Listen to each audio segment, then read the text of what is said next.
would say the whole underside of the iceberg of what HR is working through is not a black and white situation.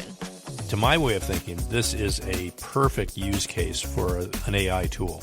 We need to normalize HR consultants having HR consultants because we can't be experts in 50 states worth of compliance at the drop of a hat. If you get something wrong and it becomes a legal issue, you wind up getting named in the lawsuit. Welcome to Primal HR. Real people, real talk, real HR. The human side of work from the people who live it every day. Here are your hosts, longtime HR leader Terry Smith and People First strategist Leslie Lulham. Hey everybody, welcome to episode 4 of our second season of Primal HR podcast. I'm Leslie, People Operations Strategist, and I am joined by... Terry, HR longtime person. Today, we are going to talk about the complexities of managing human resources in multiple states and how we can manage that complexity. I don't know about y'all, but I'd be venturing to make an educated guess that most of us went from working at companies that were located in maybe one state, maybe a couple states, and now some of us who work in especially more remote companies are managing 30, 40, 50 states worth of compliance, not to mention when your company goes to another country. Mm-hmm. And how does one person or one team, manage all of that? I don't know about y'all, but if you've even tried to read the labor law posters for all of the states, I have, and it is very interesting. Some states' labor law posters are exactly 2 pages long, and then you have places like California come in with a whole freaking book. So how do you manage that? What do you do? Because the laws vary state by state, sometimes within cities and states. Mm-hmm. And cities, counties. Yep. How do you stay on top of that? To my way of thinking, and yes, the experience is not limited just to the lower 48, Alaska and Hawaii. You also have opportunities. I worked for an organization where we had a significant sales force in France. That was a remarkable body of work of itself. But to my way of thinking, this is a perfect use case for an AI tool because... And we were talking about this before the show. Back in the day, there was a book that you could purchase that was larger than the King James Bible, let's just say, and contained by state every single regulation and variation of regulation that there was at the time. Understanding that since it was published, in a hard copy format, it typically would go out of compliance almost immediately because things change that quickly. But that said, this was sort of the Bible of all things state-by-state variation for regulations, compliance, etc. It was a miserable thing to try and get through, a miserable thing to look up information. But a tool like an AI agent that is focused on this type of thing and that that you create a set of prompts to let the AI go read the thing, that gives you a huge leg up because if you're operating in all 50 states, obviously you want as much comprehensive information as possible. But in a lot of cases, you're only operating in maybe 4, 5, 6 states, and you don't really need all that other information. So let your AI agent go find the data that's relevant for your states that you're working in and do it that way because it will make your life much, much happier. Not to mention a good HRIS and how that comes into this. I've worked in a lot of remote teams at this point, and I've directly experienced the evolution of these HRIS. HRIS is a human resources information system.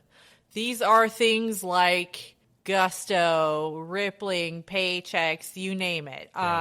Bamboo, all of those fun little names that we are all logging into regularly. They have evolved so far, I will say, over the last maybe 3 to 5 years, I want to say, where they can manage the complexities across states. So if you're running payroll and there are really hard compliance and classification things, a lot of times these HRISs will manage that for you. They will flag to you when something is uncompliant, but that doesn't take into account necessarily the nuance, right? And so that's where I end up leaning on AI a lot, where I used to, sorry, not sorry, SHRM, go to the SHRM website and dig through PDFs, and they'd always surface weird stuff to me.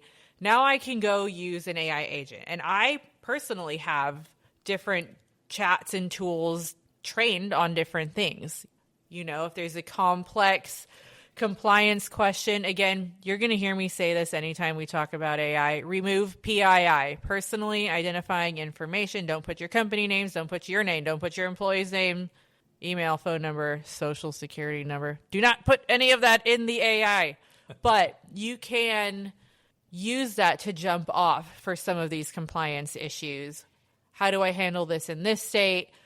And also double check your work. So when I want to go deep on HR compliance, the tool I'm using is Perplexity. I have firsthand witnessed ChatGPT give me wrong information, or I'm like, really? There's no way it's that easy. Spoiler alert, in the HR world, it's usually not. Yeah.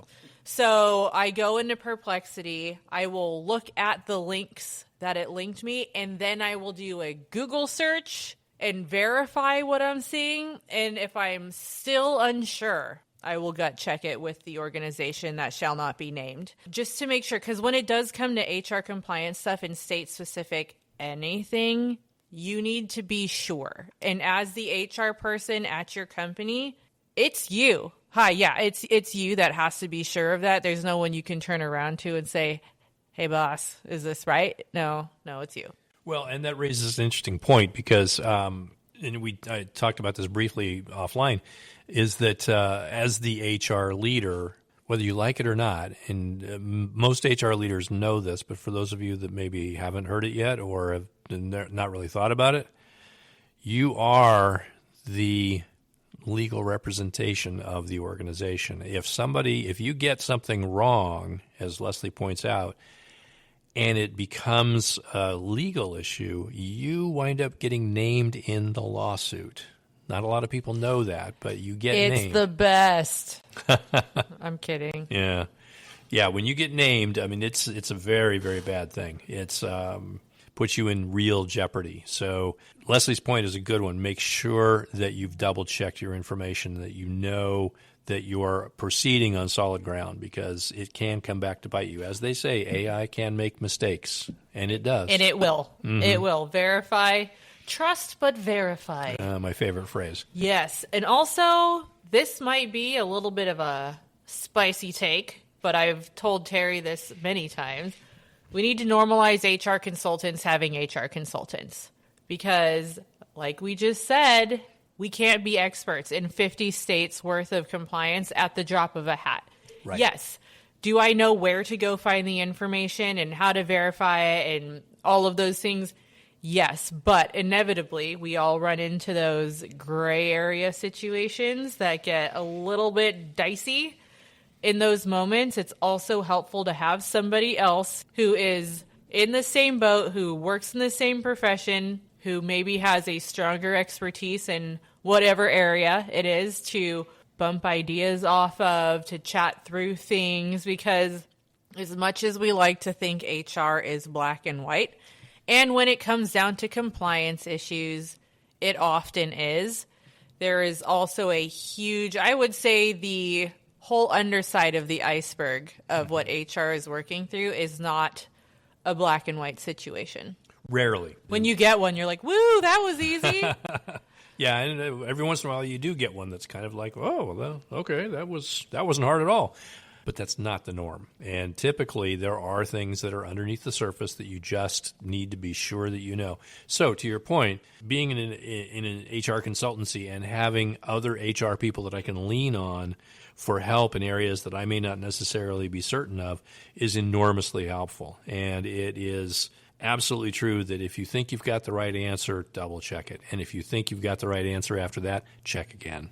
Just because. And throw in a triple check in there. Just because if you're the legal representative of the company, Yeah. you want to be sure. I've had numerous examples that I can think of right off the top of my head of people that I know in HR roles, HR leadership roles, who have gotten co-named in lawsuits. And it creates an enormous amount of difficulty, not just from the standpoint of having to engage with the legal activity, but the implications for being named in a lawsuit personally are very, very difficult to overcome. And in some companies, it is normal. I know someone who knows someone, so I'm going to try and obfuscate that a little bit, Right. who works in HR at a very, very, very large company. And this person's been sued more times than they can count. And it's kind of sad that that's normal. And it's not on them as an HR person. I think it's people are litigious these days. And I don't think some of these larger companies are going to willfully neglect basic things. Right. But a good lawyer can get you a lot of places. But when you're in HR, your name goes on that lawsuit. Whether you want it to or not, whether you agree with it or not, whether it doesn't matter. Yeah, you don't get a call on that. No, they're like, by the way, that happened. And you're like, cool. Love that for me. All right, just to put a bow on that entire topic, the bottom line is that HR contains a ton of complex issues, complexities across state lines, complexities of compliance, and you can definitely use AI tools to help you build your knowledge base and to be very specific around what you need to accomplish and in what areas and states and what rules and regulations that you need to be sure that you're on top of. Always, always, always make sure. Double check it, triple check it, because they'll tell you, and we've seen it, we know it, AI makes mistakes. If you have questions or topic ideas, we want to hear from you. Email us at hello@primalhrpodcast.com. This is Primal HR, where we pull back the curtain on the human side of work. So what's up next? Now you are the leader. This was shared with us by someone who wrote into hello@primalhrpodcast.com. And this is something that is very near and dear to my heart. Now you're the leader. Now what? We have so many people promoted into leadership roles, and then that changes again when you're in an executive capacity. So join us for our next episode when we dive deeper into what happens when you become the leader. See you then. You've been listening to Primal HR. Follow us wherever you get your podcasts. Join the conversation on LinkedIn, Instagram, and Facebook at Primal HR Podcast. Show notes and more at primalhrpodcast.com. Got a topic or want to join us on the show? Reach out. Our email is hello@primalhrpodcast.com. We'll see you next time.